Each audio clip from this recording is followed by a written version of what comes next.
The first lesson, the Galactic Military Academy floated in the void between stars. A massive structure of interlocking modules that housed the future defenders of 700 civilized worlds. Station Kepler-9 had been built by the Council of United Species 2 centuries ago, long before humanity had even discovered faster-than-light travel. Now humans walked its corridors alongside beings that breathed methane, communicated through bioluminescence, and saw in spectrums no human eye could perceive. Sergeant Marcus Webb stood at the entrance to Workshop 7, watching his students file in for the morning session. They came in all shapes and sizes, these cadets from across the galaxy. The Kryn moved on 6 chitinous legs, their compound eyes reflecting the workshop's bright lights in kaleidoscopic patterns. The Volari slithered through specialized water-filled tubes that ran along the walls, their translucent bodies pulsing with each movement. The Terexians stomped in on 2 powerful legs, their forearms already flexing in anticipation of the day's work.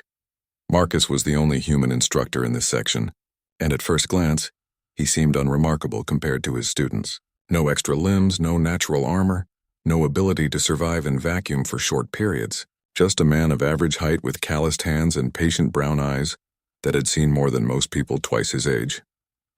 "Attention," he called out, his voice cutting through the chatter without needing to be raised. The translator implants ensured everyone understood, regardless of their native language. "Take your stations." The cadets moved to their assigned workbenches. Each station was equipped with the finest fabrication technology the galaxy could offer. Molecular assemblers that could arrange atoms into any configuration, plasma forges that could melt and shape materials at temperatures rivaling a star's core, quantum scanners that could analyze the structural integrity of a blade down to the subatomic level.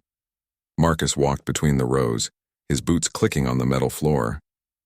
He stopped at the center of the room where a holographic display flickered to life, showing the image of a blade, simple and elegant in design. "Today marks the beginning of your advanced weapons training," Marcus began. "In 3 weeks, the Academy will host the Ceremony of Unity. Representatives from every member species will attend. Each of you will forge a ceremonial blade that represents both your people's martial heritage and your commitment to defending the Council." A Kryn cadet named Zephyra raised one of her forelegs. "Instructor Webb, we have studied blade design extensively.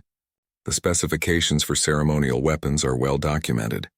This should be a straightforward application of our fabrication training." Marcus smiled slightly. "Should be, Cadet Zephyra, should be." He gestured to the equipment surrounding them. "You have access to the best technology in known space. Titanium alloys from the forges of Hexor Prime. Crystalline matrices grown in zero gravity. Energy cores that can superheat a blade's edge on command. Some of your people have been crafting weapons for 10,000 years. The cadets shifted with pride. The Terexian students flexed their forearms in their species equivalent of a nod. One of the Volari let out a series of bubbles that the translator rendered as agreement. "Humanity," Marcus continued, "has been making weapons for about 2 million years. That caught their attention. Zephyra's antennae twitched with curiosity. 2 million? But humans only achieved spaceflight 300 years ago. Exactly. Marcus pulled out a small object from his jacket pocket and placed it on the display table. It was a piece of flint, napped into a rough blade shape with one edge still sharp enough to catch the light. This is a replica of one of the first tools my ancestors ever made. Just a rock, struck against another rock until it had an edge. No molecular assemblers. No plasma forges. Just patience, understanding, and desperate need. A Terexian named Karax snorted, his forearms crossing in skepticism. Instructor, with respect, we are not learning to be primitives. We are training to be officers in the most advanced military force in galactic history. And what happens, Cadet Karax, when that advanced military force encounters something unexpected? Marcus picked up the flint blade, turning it slowly. What happens when your fabricator breaks down on a hostile world? When your supply lines are cut? When all you have is what you can scavenge? The workshop fell silent. These were questions that made the cadets uncomfortable. They had grown up in civilizations where scarcity was a historical curiosity, where materials were abundant and technology solved most problems. Marcus set the flint down and walked to his own workstation at the back of the room. Unlike the others, his station had only basic equipment. A simple anvil, a gas-powered forge that would have been familiar to a blacksmith from Earth's medieval period, and a collection of hand tools that looked ancient compared to the gleaming technology surrounding them. "Commandant's orders are clear," Marcus said. "Each of you will forge a ceremonial blade. You will use whatever methods and materials you deem appropriate. The only requirement is that it must be functional, it must be beautiful, and it must represent who you are as a warrior." The cadets immediately turned to their stations, fingers and appendages flying over holographic controls. The workshop filled with the hum of machinery powering up. Molecular assemblers began their intricate work, arranging atoms into precise lattice structures. Plasma forges ignited with controlled fury. Marcus watched them for a moment, then turned to his own station. From beneath his workbench, he pulled out a cloth-wrapped bundle. Inside was something he had collected from the Academy's biological research wing. A long bone from a Calvarian ridge beast, a creature native to one of the mining colonies. The xenobiology department had been finished with their dissection and had marked it for recycling. He held the bone up to the light, examining its density and structure. It was dense, strong, with a natural curve that suggested possibility. Zafira had abandoned her own station's startup sequence to watch him. "Instructor Webb, that is bone. Organic material. Surely you are not going to—" "I am, Cadet." Marcus selected a rough file from his tool collection. "My people did not always have access to the best materials. We learned to use what was available. Bone, stone, wood, whatever we could find. But the fabricators will make you a beautiful blade," Marcus acknowledged. "Perfect molecular structure, optimized for strength and flexibility.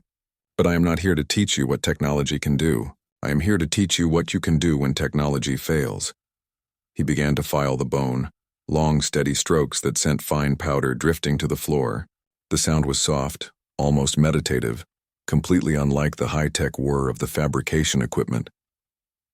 Carax approached, his large frame casting a shadow over Marcus's workstation.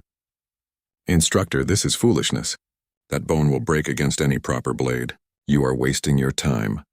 Marcus did not stop filing. "Maybe. Or maybe I am showing you that humans got to the stars not because we had the best tools, but because we learned to make do with what we had. We learned to see potential in everything." He looked up at the gathered cadets, meeting their alien eyes with calm certainty. "You want to know what makes humans dangerous?